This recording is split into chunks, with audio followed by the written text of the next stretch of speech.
This 1775 Bible shows that March is actually the first month of the year, and Sunday, yes, you heard right, is the first day of the week. Take a look. And so this right here is the Bible from 1775 telling us at the time that we used to have 13 months. The first month of the year is March! Look at all the way to the end, guys. There's 13 months. 13 months! First day of the week, Sunday. Second day, Monday. Look at that. Seventh day or Sabbath, Saturday. This is the proof right here. I've always been a curious soul, but not in the way you'd expect from scholars or historians. My explorations take place from the comfort of my own home, often late into the night, guided by the soft glow of my laptop screen. This is how I ended up watching a video by Mark Pyers on his channel, Mark Inspires. What I discovered there sent me straight down a rabbit hole. Mark presented an old Bible from 1775, and it wasn't the antiquity of the book that caught my attention, it was the content. According to this Bible, the first month of the year is March, and each week begins on a Sunday. I paused the video. Sunday as the first day? March as the first month? That's not what any calendar I've ever hung on my wall has shown. The curiosity in me sparked. I wondered, if what I was looking at was true, why did everything change? Who decided to flip the script and shift the months around? And why does it feel like we might be out of step with the rhythm that was once so ingrained in our culture that it was worth printing in the good book itself? It was like finding a piece in a puzzle that I didn't know was missing. The more I thought about it, the more questions arose. What if the holidays we celebrate, the ones we've been told were based on ancient traditions, were actually aligned with a different rhythm, one dictated by this forgotten calendar? Take Christmas, for instance, often said to be a rebranding of pagan festivities. If we were following this old system, where would that leave December 25th? Would it hold the same meaning if it didn't coincide with the winter solstice as neatly as it does now? Could this alternative arrangement of time affect not just holidays, but our everyday lives? I'm not an academic with a wall of degrees, but that night, I felt a responsibility to learn more. There was a sense that by understanding the past, by peeling back the layers of changes and adaptations, I might find something essential. Something about how we connect with the universe, with each other, and how we find our place within the cycles that govern our existence. And so, I began a journey, one not through dusty library shelves or ancient ruins, but through the digital realm of information, armed with a newfound determination. I was ready to see where this old Bible's tale would lead me and what it might reveal about the world we think we know so well. Discovering that Sunday might actually be the starting point of the week necessitates a serious reconsideration of cultural and religious norms. It presents the startling idea that the day we traditionally dedicate to rest and religious observance could indeed be Saturday. Such a perspective carries weighty implications for contemporary religious customs, hinting that widespread practices might not align with this historical viewpoint. Astrologically, the impact of such a shift cannot be understated. Each day's energies are traditionally tied to a celestial body, which, according to astrological systems, can influence human affairs. Misalignment between our constructed week and this celestial ordering might disrupt the intended flow of cosmic energies into daily life. For adherents of astrology, this calls into question the very foundation of their practice, suggesting a need for a thorough reassessment of how days and their corresponding planetary energies are observed and honored. This raises the fundamental question: who was it that altered the configuration of our week, thereby altering the fabric of our lives? The catalyst for such a change is not immediately evident.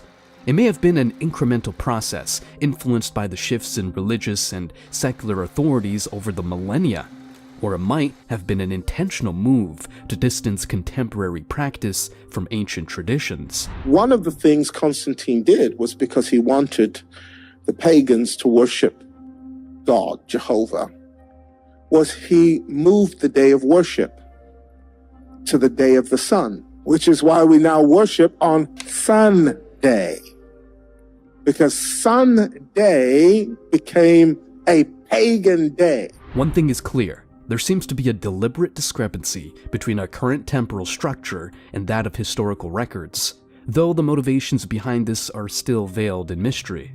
The departure from the calendrical structure as outlined in the 1775 Bible could imply that many facets of our daily existence are misaligned with both historical precedent and perhaps celestial design. This misalignment extends to significant dates of observance. The timing of festivities such as Christmas and Easter, for instance, might not truly reflect their original intent or season. Contemplating a realignment with this historic calendar suggests the possibility of returning to a way of life that is more authentic, perhaps closer to spiritual principles that have been overshadowed over time. It prompts us to consider whether a shift in observance to align with historical records could reconnect us to a spiritual authenticity that has been eroded. This discourse is not merely about adherence to religious rules or speculative astrological theories. It centers on our alignment with a natural and cosmic order that may predate contemporary calendars. Choosing to follow this route is about much more than date correction. It's a quest to uncover a harmony with the natural world that may have been lost. As we delve further into the contents of this ancient text, we have to wonder what further insights they may offer and in what ways these could revolutionize our current understanding of time, spirituality, and our place within the cosmos. This exploration is not only fascinating, but has the potential to be profoundly life-altering. The 1775 Bible, which intriguingly outlines a calendar year starting with March and comprising 13 months, hints at a bygone era's intimate dance with the cosmos. This historical artifact opens a window to explore how our ancestors perceived time and its connection to cosmic energy and planetary alignments. Historically, calendars were not just tools for marking days, they were intricately linked to the movements of celestial bodies. This relationship was seen in the meticulous attention early civilizations paid to the skies. The enigmatic Stonehenge is a prehistoric testament to this, aligned with the solstices, points in the year that mark the sun's most extreme positions in the sky. In the context of the 1775 Bible, the shifted calendar may point to a forgotten alignment with natural cycles. If March marked the new year, it coincided with the vernal equinox, a time of balance when day and night are of equal length, symbolizing renewal and rebirth in many cultures. This could suggest a time when people were more in tune with the rhythms of nature, aligning their lives with the equinoxes and solstices which were critical to agricultural societies.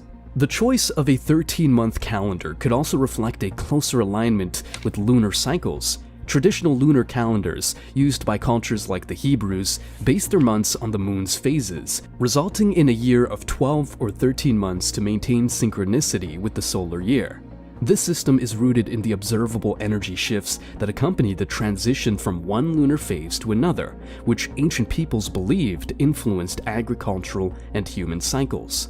Furthermore, planetary alignments have long been observed and respected. The 7-day week is an enduring legacy of such celestial considerations, with each day corresponding to one of the 7 classical planets known to the ancients.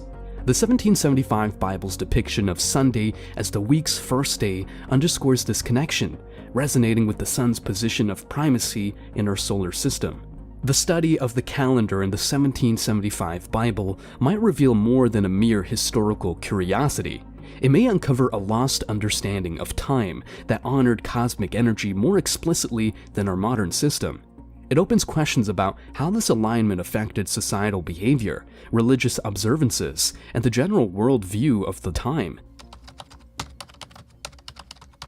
The blending of pagan traditions with Christian holidays is a topic that stirs much debate, especially when we delve into the origins of Christmas. To understand this amalgamation, we need to travel back to the early centuries of Christianity. It wasn't until the 4th century that the Church officially proclaimed December 25th as the birth date of Jesus, a date that conveniently coincided with the Roman festival of Saturnalia and the pagan celebration of the winter solstice. These festivals were times of merrymaking, social reversal, and, most importantly, celebrating the return of the sun, Saturnalia for the Romans and Yule for the Germanic peoples. The church's decision to place Christmas during this festive period may have been strategic, easing the transition for converts by allowing them to continue their traditional celebrations, now under a Christian guise. But the question remains, was Jesus actually born on December 25th? Historical and scriptural evidence suggests otherwise. The Bible does not specify a date for Christ's birth, and some scholars point to clues that indicate a spring birth. Shepherds tending to their flocks, which they did during lambing season, a time quite distant from the chill of December. Moreover, the choice of date for Easter, which follows the lunar cycle and the Jewish Passover, reflects a more astronomical and scripturally grounded approach to determining a significant Christian event. Why, then, did Christmas break from this pattern? It seems that the early church fathers were less interested in historical accuracy and more in the symbolism of light overcoming darkness, aligning Christ's birth with the rebirth of the sun. Well, another thing Constantine did was move the day of Jesus' birth to December, because Tammuz died on December 23rd. And it was believed, because Nimrod, his father, was a hunter, it was believed that Nimrod would be reborn in his son Tammuz. And his son Tammuz's birthday was December 25th. And what you would do on Tammuz's birthday was you would set up a tree. Deuteronomy 16:21. You shall not plant for yourself any tree as a wooden image near the altar which you build for yourself to the Lord your God. It was believed that in order for Tammuz to rise again as his son Nimrod, you'd have to go to the tree, you'd have to cut down a tree from the forest, and you'd have to put balls on it. And the balls were symbolic of testicles. The tree was symbolic of a phallus. Jeremiah chapter 10. Look what it says. Hear the word which the Lord speaks to you, O house of Israel. Thus saith the Lord. Do not learn the way of the Gentiles. Do not be dismayed at the signs of the heaven, for the Gentiles are dismayed at them. For the customs of the people are futile. For one cuts a tree from the forest, the work of the hands of the workman with an axe. They decorate it with silver and gold. They fasten it with nails and hammers so that it will not topple. I hate to bring you bad news. The calendar delineated in the 1775 Bible, with its unconventional 13-month year beginning in March, invites us to revisit historical timelines and spiritual narratives. Among the most profound is the birth of Jesus, traditionally celebrated in December. However, if the ancient calendar were a more accurate measure, could it be that the nativity story unfolded in the spring? Such a shift is not merely a technical correction of dates, it proposes a re-examination of astrological and spiritual symbolism that has long been intertwined with the season of Jesus' birth. Spring, marked by the vernal equinox, is a time of renewal, when the earth awakens from the dormancy of winter. It's the season when lambs are born, which coincides with the historical account of shepherds watching their flocks by night, a detail supporting a springtime nativity. If Jesus was indeed born in the spring, the association with Aries, the ram, in the zodiac becomes intriguing. Aries, beginning in late March, is a sign often linked to leadership and new beginnings. Such a synchronization would weave Jesus' birth into the tapestry of astrological lore, presenting him as a figure heralding a new epoch, aligning with the symbol of the ram often associated with sacrifice and new initiatives in various mythologies. Exploring further, the spring equinox is a time when day and night are in perfect balance, which might symbolize the dual nature of Jesus as both human and divine. This natural harmony could provide a powerful allegory for the spiritual equilibrium he is said to bring. This repositioning of the nativity to spring could also influence the spiritual interpretation of biblical texts. For example, the light coming into the world gains a literal dimension as the days grow longer and the darkness of winter recedes. The themes of rebirth and resurrection, central to Christian doctrine, naturally align with the world's awakening in spring. Moreover, the implications for Easter, closely tied to the Jewish Passover, are significant. Rather than a wandering date with the Gregorian calendar, a springtime Christmas would closely precede Easter, linking Jesus' birth and resurrection even more tightly within the cycle of natural and spiritual rebirth. The hypothesis of a springtime nativity prompts a reevaluation of our understanding of one of Christianity's most sacred narratives. It invites believers and historians alike to ponder the relationship between celestial cycles and sacred events. Each potential revelation nudges us to consider how celestial events have been foundational in shaping our spiritual traditions and how they might continue to do so if viewed through the lens of a calendar that perhaps once more closely mirrored the cosmos. The Julian calendar, established by Julius Caesar in 45 BCE, was a turning point in the annals of timekeeping. This calendar shifted from a lunar to a solar structure, extending the year from 355 days to the 365-day format we're familiar with, albeit with some inaccuracy. A day's surplus accrued every 128 years. In its wake, it is believed that a 13-month calendar, one that may have been more attuned to natural cycles, was cast aside. The reasons behind this transition were both practical and political.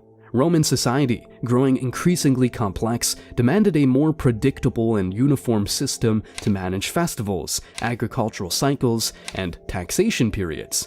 It was also a power move. Emperors often manipulated the calendar to extend their terms or to insert their own festivities. These changes, subtle at first, would ripple through time to become vast overhauls, with each successive power leaving its mark on how we measure our days. Why then did the 13-month calendar, which might have had a more natural alignment with lunar cycles, fall out of favor? The omission of this 13th month could be a lost connection to a time when the night sky played a more pronounced role in daily life. Historical records are riddled with gaps and inconsistencies, some possibly by accident, others likely by design. The transition from a 13-month to a 12-month year is muddy at best. There's a school of thought that suggests the church and ruling authorities intentionally steered away from lunar calendars to diminish the influence of pagan traditions, which were closely tied to the phases of the moon. The removal of the 13th month could also be tied to numerology. 13 has been viewed with superstition in various cultures. Its exclusion might have been a deliberate effort to avoid association with a number so often linked with bad luck, or with women's menstrual cycles, which were often viewed with fear or disdain. If indeed there was a 13-month calendar that reflected a more accurate cosmic rhythm, what were the implications of its abandonment? Our modern calendar is misaligned with the lunar cycle by nearly a day each month. Over time, this dissonance could lead to a societal disconnection from natural patterns, affecting agriculture, mental health, and spirituality. Religious festivals, many of which were once synchronized with celestial events, now float through the year, untethered from the rhythms they once celebrated. Christmas, Easter, and other holidays have been assigned fixed or fluctuating dates that may no longer correspond with the times of year they were originally meant to honor.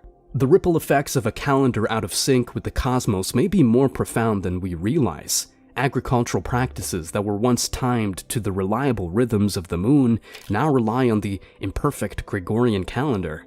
This subtle shift may have gradually distorted our connection to the environment, leading to practices that are less sustainable and harmonious with the Earth's cycles. In spiritual terms, the impact is even more esoteric. If sacred days are misdated, the collective energy focused on these times might be akin to misdialed calls in the cosmic sense. Are prayers and celebrations reaching their intended spiritual heights, or are they somewhat off the mark? This isn't to question the faith or devotion of practitioners, but rather to ponder the power of collective consciousness and its relationship to the timing of sacred observances.